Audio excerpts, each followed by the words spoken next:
hombre, de aire frío y distante, se enfrenta a sus juicios por el atentado a la humanidad. Nazis en la Argentina. Capítulo 4. Erich Priebke. Intentando llegar a una conclusión que nos acerque a la verdadera respuesta sobre si Hitler pudo haber vivido o no en la Argentina luego de la Segunda Guerra Mundial y su supuesto suicidio, hemos recorrido algunos modos de vida de los jerarcas nazis que accedieron a nuestro país. No solamente tenemos que hablar de un pasado tan lejano cuando tenemos que recordar la historia de los nazis en la Argentina, también tenemos que recorrer nuestro pasado más reciente. Es tiempo de pensar qué pasó en los 90.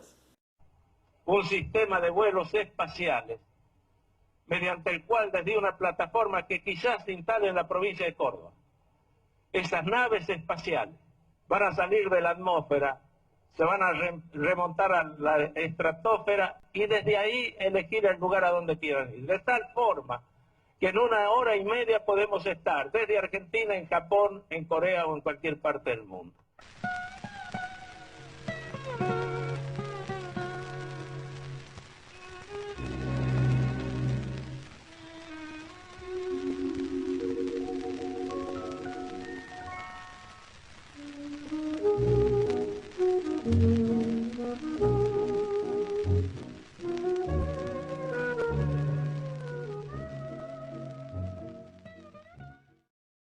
Instruido por su tío, quien se hace cargo de su crianza, en idiomas y hotelería. Durante mucho tiempo se dedica a este rubro, trabajando incluso para grandes hoteles como el Savoy de Italia y el Savoy de Londres.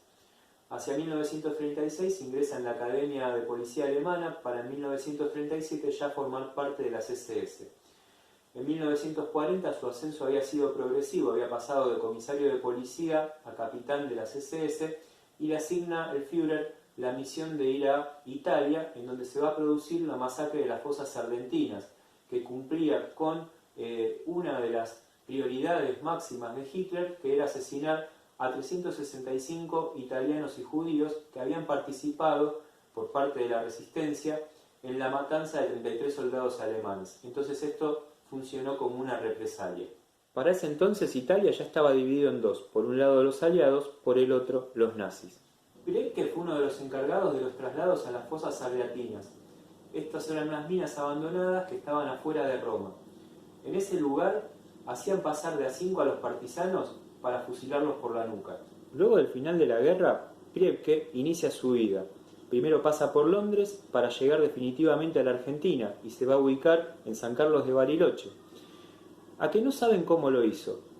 Sí, efectivamente, con un pasaporte falso de la Cruz Roja otorgado por la Iglesia Tradicionalista de Italia. La gran diferencia existente entre lo que era Eichmann y Priebke es que al primero le importaba mucho el ostracismo para tratar de ocultarse, mientras que al segundo no le importaba casi nada.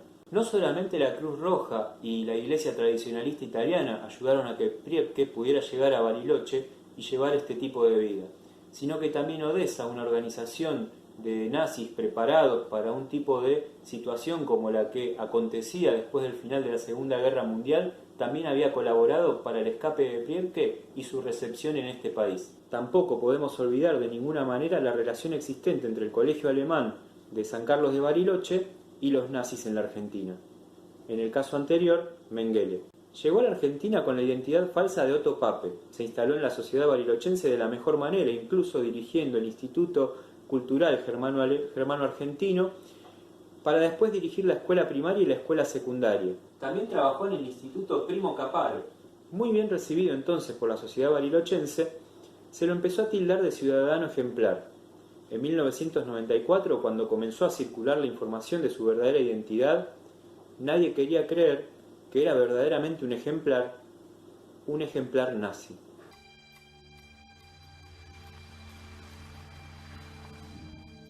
La misa que recién comienza confirma mis sospechas. Casi todos los fieles son miembros del círculo alemán. Para mi sorpresa, Priebke comulga. En su retirada en la puerta de la capilla, despide a sus amigos como a la salida de una fiesta.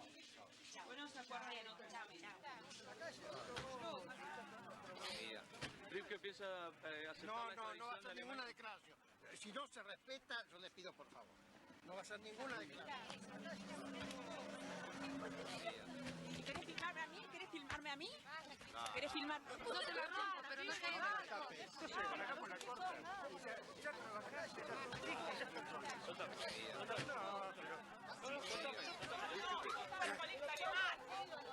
¿Para qué fuiste al colegio alemán?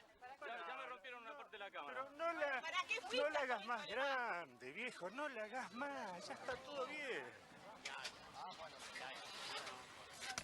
Esa misma noche llega la noticia de que Priebke será detenido nuevamente, esta vez por pedido de la justicia alemana. En ese marco de situación y ante el pedido de extradición por parte de Italia, nos proponemos juzgar entonces nuestro pasado más reciente, los 90. Esas naves espaciales van a salir de la atmósfera, se van a remontar a la estratosfera. Entre las frases más extravagantes de Menem no podemos dejar de pensar en aquella que dio cuando Italia pide la extradición de Priebke. Si el señor Priebke es bueno o es malo, esos son los barilochenses los que lo tienen que determinar, por las opiniones que recibo todos los días, ¿no es cierto? Pareciera ser que es una buena persona. Finalmente, y a pesar de ser muy considerado por la sociedad barilochense como un ciudadano ilustre, e incluso por el presidente de toda la nación argentina, Priebke fue extraditado a Italia y juzgado por sus grandes crímenes a la humanidad. Aunque pasó sus días tratando de justificar lo injustificable, diciendo que en realidad él había cumplido órdenes por las cuales llevó adelante esas atrocidades, Priebke termina falleciendo a los 100 años. Ningún país ni ciudad, ni siquiera la suya, la natal, quería tener entre sus cenizas los restos de Priebke, quizás intentando no ser parte de un recuerdo nefasto por parte de la memoria. A juzgar por los hechos, Priebke cumple la figura ejemplificadora para este análisis que nosotros queremos realizar. Cómo estos personajes tan nefastos y acometedores de grandes crímenes de lesa humanidad podían vivir en el mundo una vida totalmente normal. En este caso nos abocamos a nuestro país, que es Argentina, para entender también esta parte de la historia. No solamente la de juzgar un pasado tan lejano, sino también la de nuestro pasado más reciente, en donde una sociedad lo reconoce, no se quiere quitar la venda de los ojos, a la vez es aclamado y defendido, y por otro lado, hasta el presidente de la nación se expide positivamente en su favor. Este hombre, así como lo enmarcábamos en el principio de nuestro documental, frío y distante, es un claro ejemplo de impunidad. A la luz de Odessa, de la Cruz Roja, de la connivencia con la Iglesia, de la connivencia política, nuestra pregunta sigue rondando en torno a la figura que analizamos hoy, Erich Priebke. ¿Puede haber venido Hitler a la Argentina y haber muerto aquí? Para seguir pensando en los próximos capítulos. Muchas gracias. Años más tarde, cuando los periodistas españoles consultaron al expresidente argentino sobre la contratación de expertos alemanes después de 1945, Perón recordó esa transferencia para modernizar al país. Mucho antes de que la guerra llegara a su fin, decía el presidente de la nación, nosotros ya nos habíamos preparado para los tiempos de posguerra. Alemania estaba derrotada, nosotros lo sabíamos, y los vencedores querían obtener sus ventajas de los enormes adelantos tecnológicos que el país había logrado desarrollar durante los 10 años anteriores. Los complejos de maquinaria ya no podían ser utilizados porque estaban destruidos. Lo único que podía aprovecharse eran las personas, y en eso estábamos interesados nosotros. A lot of people here still Nazi. A lot, I tell you. Who are they? Cops pulled us a few feet up the sidewalk and turned his back on the cameras and told us what we wanted to know. His name is Priebke. P-R-I-Bke. Erich Priebke. Senor Priebke, Sam Donaldson of American Television. Yes. Senor Priebke, Yes. can we talk to you for just a moment? Yes. How do you feel about the fact that 6 million Jews were executed, killed? Yeah. No, I feel very sorry about it. Very, very sorry, because it's terrible to kill men, women, and children. But you did it. No, I didn't.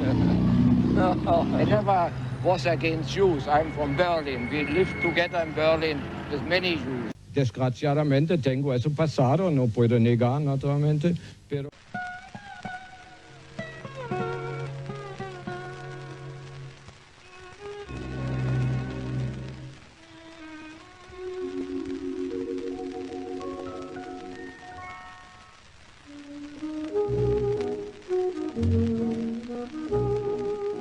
provocó la matanza del 44. Así, el ex capitán de 81 años fue reclamado para su juzgamiento.